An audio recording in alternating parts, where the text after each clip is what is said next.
প্রিয় বন্ধুরা, job with এমসিতে তোমাদের সকলকে স্বাগত। আশা করছি তোমরা সকলে খুব ভালো আছো। তোমরা অবশ্যই জানো বিভিন্ন চাকরির পরীক্ষায় ইংরেজি গ্রামার থেকে একটি গুরুত্বপূর্ণ নম্বর থাকে। তাই আবারও চলে এলাম ইংরেজি গ্রামার থেকে একটি ছোট্ট ভিডিও নিয়ে। ভিডিওটি শেষ পর্যন্ত দেখবে বলে আশা রাখছি। আচ্ছা, শুরু করব এক কথায় প্রকাশ দিয়ে। তো দেখো, এখানে কিছু সিঙ্গেল ওয়ার্ডস আমাদের করতে হবে ফর লঙ্গার এক্সপ্রেশন। যে এক্সপ্রেশনগুলি দেওয়া রয়েছে সেগুলিকে আমাদের এক কথায় প্রকাশ করতে হবে, এবং এটি কিন্তু খুব গুরুত্বপূর্ণ একটি ভিডিও তোমাদের জন্য। যদি এখানে আমি 10টি এক কথায় প্রকাশ দিয়েছি, পরবর্তীতে বা পরের ভিডিওতে আমি অবশ্যই আবার আপলোড করব। তো সর্বপ্রথমে যেটা বলেছি, without mentioning the author, worker etcetera, সেটাকে এক কথা আমরা বলছি অ্যানোনিমাস। তো without mentioning the author or worker etcetera অর্থাৎ লেখক অথবা যে কাজটি করেছে তাকে উল্লেখ না করে, তো তাকে উল্লেখ না করে যদি থাকে সেটাকে আমরা কিন্তু বলছি অজ্ঞাতনামা, অ্যানোনিমাস। অজ্ঞাতনামা, অ্যানোনিমাস। ঠিক আছে। তো ওয়ার্কার, এখানেও তোমরা জানো ওয়ার্কার বলতে যে কাজ করে বা অর্থাৎ যে লিখছে। তো অনেক ক্ষেত্রে বা অনেক রচনায় আমরা কিন্তু এই বিষয়টা দেখে থাকি।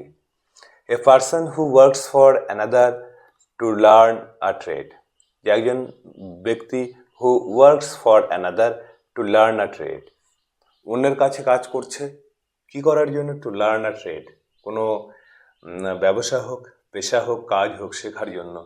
তো তাকে আমরা কিন্তু অ্যাপ্রেন্টিস বলছি, যার বাংলা অর্থ শিক্ষানবিশ। অ্যাপ্রেন্টিস, শিক্ষানবিশ।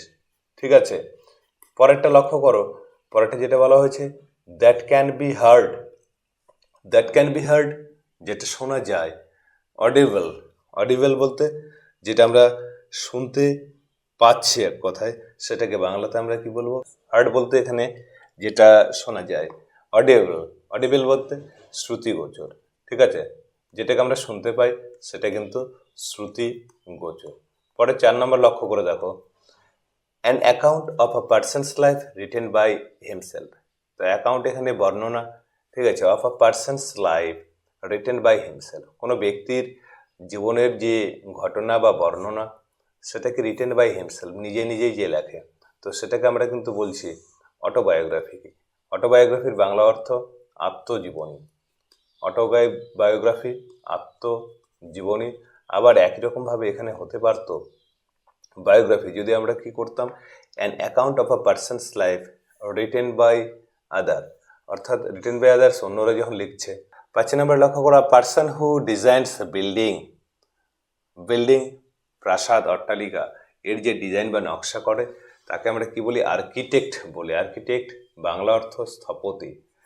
আর্কিটেক্ট, বাংলা অর্থ স্থপতি বা স্থপতিকারও বলা হয়। 6, one who is all powerful. পাওয়ারফুলের বাংলা অর্থ শক্তিশালী। One who is all powerful, সেটা কিন্তু সর্বশক্তিমান। সর্বশক্তিমান, one who is all powerful. Run away with stolen things. Stolen things অর্থাৎ যে জিনিসটা চুরি করা হয়েছে, চুরি করা জিনিস নিয়ে পালিয়ে যাওয়া, তো সেটাকে বা যে পালিয়ে যায় তাকে আমরা কিন্তু বলবো পলাতক, তাকে বলবো আমরা পলাতক। 8 নম্বরে যেটা দেওয়া রয়েছে, substance that makes things stick adhesive. Substance that makes things stick. Stick বলতে কোনো কিছু আটকে রাখা। তো যে পদার্থ বা জিনিস কোনো জিনিসকে আটকে রাখে তাকে আমরা কিন্তু বলছি অ্যাডহেসিভ, যেটা আঠা বা আসংযোগ। আঠা বা আসংযোগ আমরা বলছি সেই উপাদানকে। Number 9, period between boyhood and adulthood. Boyhood এবং অ্যাডাল্টহুডের মধ্যে আমাদের যে সময়টা, সেই সময়কে আমরা কি বলছি? বয়হুড বলতে এখানে আমাদের সেই বাল্যকাল, পাশাপাশি অ্যাডাল্টহুড আমাদের যে যৌবনকালের সময়, এর মাঝামাঝি সময়কে আমরা বলছি অ্যাডোলেসেন্স। অ্যাডোলেসেন্স হলো বয়ঃসন্ধি। অ্যাডোলেসেন্স, বয়ঃসন্ধিকাল, বয়ঃসন্ধি। পরে দেখো 10 নম্বর, a boy or a girl who falls between boyhood and adulthood. Boyhood এবং অ্যাডাল্টহুডের মধ্যে যে বয় বা গার্ল পড়ছে তাকে আমরা কিন্তু বলছি অ্যাডোলেসেন্ট।